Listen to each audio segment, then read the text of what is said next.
Bosan tu. Handsome ni lelaki ni confirm jadi awet aku. Demi kebenaran kita. Untung aku dapat burung macam kau. Bosan ni nak main Squid Game. RM31.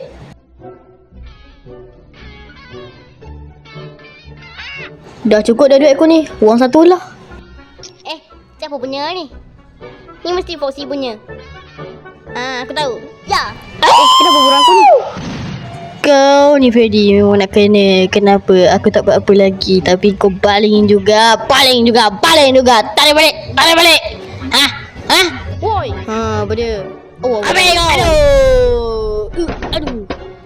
Hui, siapa gaduh? Siapa kisah? Tak ada apa-apa. Demi kebenaran. Pada muka buat burung aku lagi. Ini sebalik dia. Aduh. Ambil kau. Tak apa, aku tolong kau Foxy. Aku dah tolong kau, tapi kenapa kau tubuh aku? Siapa gaduh? Aduh! Dia buat apa? Kau dah lah pengawal tapi langgar peraturan sekolah. Putar aku tadi. Ambil lah. Cepat. Ya, aduh. Tak kena betina ni. Siapa kisah? Kau cabar pengawal Nah, ulti aku. sampai elak. Aduh. Aku bagi tahu Cikgu Izzuddin. Bro. Aduh. Backflip mat. Semua tengah gaduh ni. Inilah saatnya aku nak bagi tahu Cikgu Aziz. Aku tak ingat pula nama. Kau nak bagi tahu cikgu. Dah lah kau tak bayar hutang kau. Mana hutang kau? Sorry lah bang.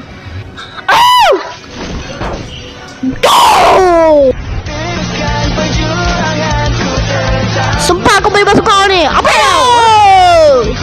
Kalau pakai gitar je. Ya. Backflip bodoh. Aduh.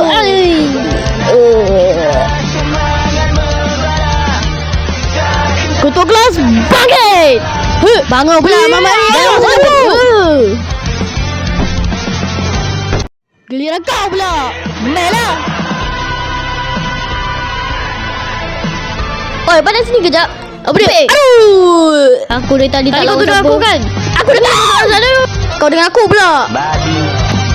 Aduh, tepi lah. Apa yang kau? Aduh. Apakah? Aduh. Senang ni. Kau laga perempuan sekolah. Tendangan berapi. Aduh. Ni lagi pandai lawan pengawas. Ni lagi pandai lawan penolong. Aku sadai. Tu je. Aduh. Memang nak kena kau ni Medi. Ambil kau. Aduh. Lawan tu pakai otak lah weh. Apa ni? Dia sama lawan sini kak. Kau tuduh aku kan? Allah baju. Aku guru semau. Berani kau lawan ketua kelas. Habis aku. Siap sedia untuk make your idol. Aduh. Sini kau. Ya. Weh. Ambil kau. Keluar weh. Ya aduh. Crash dah. Dah. Lagi semua. Apa yang terjadi pada kelas kebenaran? Saya pun aku pula kena. Aduh.